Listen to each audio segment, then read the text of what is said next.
बाबा साहब डॉक्टर भीमराव अंबेडकर की मूर्ति में इशारा करती उंगली का क्या अर्थ है? आइए समझें। आजकल भारत रत्न डॉक्टर भीमराव अंबेडकर की यह फोटो सोशल मीडिया से लेकर इलेक्ट्रॉनिक मीडिया में दिखाई जा रही है।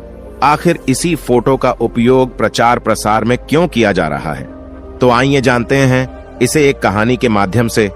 एक बार एक लड़का अपने पिता के साथ डॉक्टर भीमराव अंबेडकर जयंती की भव्य रैली में गया। वापस घर आने पर अपने पापा से प्रश्न पूछने लगा। लड़के ने कहा, पिताजी, बाबा साहेब हमेशा सूट बूट में ही क्यों रहते थे?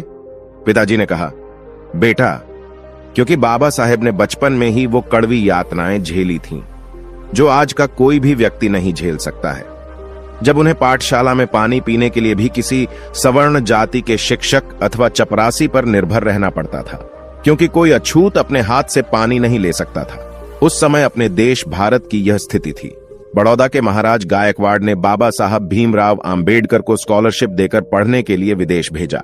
जब वे पढ़ लिखकर भारत वापस आए, तब भी स्थिति वैसी ही थी जैसी बाबा साहब छोड़कर गए थे, क्योंकि बाबा साहब को लगता था कि देश के अछूतों को आजादी से कहीं ज्यादा समानता की आवश्यकता है। तब जाकर बाबा साहब अंबेडकर ने भारत में समाज सुधार का कार्य किया। उन्हें लगता था कि मेरा समाज भी अच्छे कपड़े पहने, यदि मैं सुट-बूट में रहूंगा तो मेरा समाज मुझसे प्रेरणा लेकर और मुझे आदर्श मानकर खुद भी सूट बूट पहनेगा। लड़के ने लड़का, ठीक है पिताजी, आज से मैं भी सूट बूट में ही रहूंगा। फिर लड़के ने पूछा, अच्छा पिताजी, बाबा साहब की जेब में हमेशा पेन अर्थात कमल क्यों रहता था? इस पर लड़के के पिताजी ने कहा, बहुत अच्छा प्रश्न पूछा बेटा। कलम होने का मतलब है शिक्षित होना ही सबसे जरूरी काम है। अरे वो सिर्फ कलम नहीं है, बल्कि पीड़ितों, शोषित लोगों को गुलामी से मुक्त करने की वह आधुनिक तलवार है। उसी कलम से बाबा साहेब ने आगे चलकर भारतीय संविधान लिखा। लड़के ने लड़का, पिताजी, मैं भी आज से अपनी जेब में कलम लगाऊंगा और खूब पढ़ाई करूंगा। लड़का आगे अपने पिताजी से कहता है कि पिताजी, मैं आपसे आखिरी प्रश्न पूछ रहा हूं। बाबा साहब उंगली का इशारा क्यों करते थे? आखिर इसकी क्या वजह थी और उनके हाथ में कौन सी किताब है? पिताजी ने कहा, बहुत अच्छा बेटा, बहुत सटीक और तर्कपूर्ण प्रश्न पूछा है आपने। बेटा, उनके हाथ में जो किताब है उसका नाम है भारतीय संविधान है। इस संविधान से भारत देश चलता है और यह संविधान बाबा साहब अंबेडकर ने बनाया है। इतना जातिवाद होने के बावजूद भी हमारे बाबा साहब ने हार नहीं मानी। वो लड़ते रहे और अंत में ऐसा संविधान बना दिया। न कभी ऐसा बना और ना ही कभी ऐसा बनेगा। विश्व का सबसे बड़ा लिखित संविधान अपने देश भारत का है। और बेटा, मैं गर्व से कह सकता हूं कि मैं इस भारत देश का निवासी हूं। इसी संविधान से सभी को समता, स्वतंत्रता, न्याय और बंधुत्वता को बल मिलता है।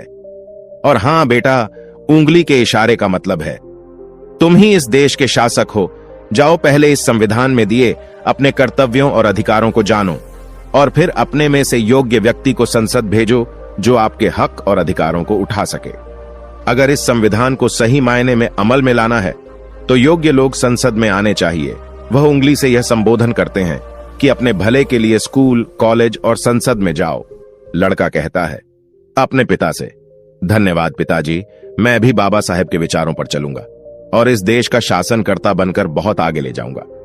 वैसे तो बाबा साहेब ने कहा है, मेरी जय जयकार करने की अपेक्षा मेरे बताए हुए मार्ग का अनुसरण करें।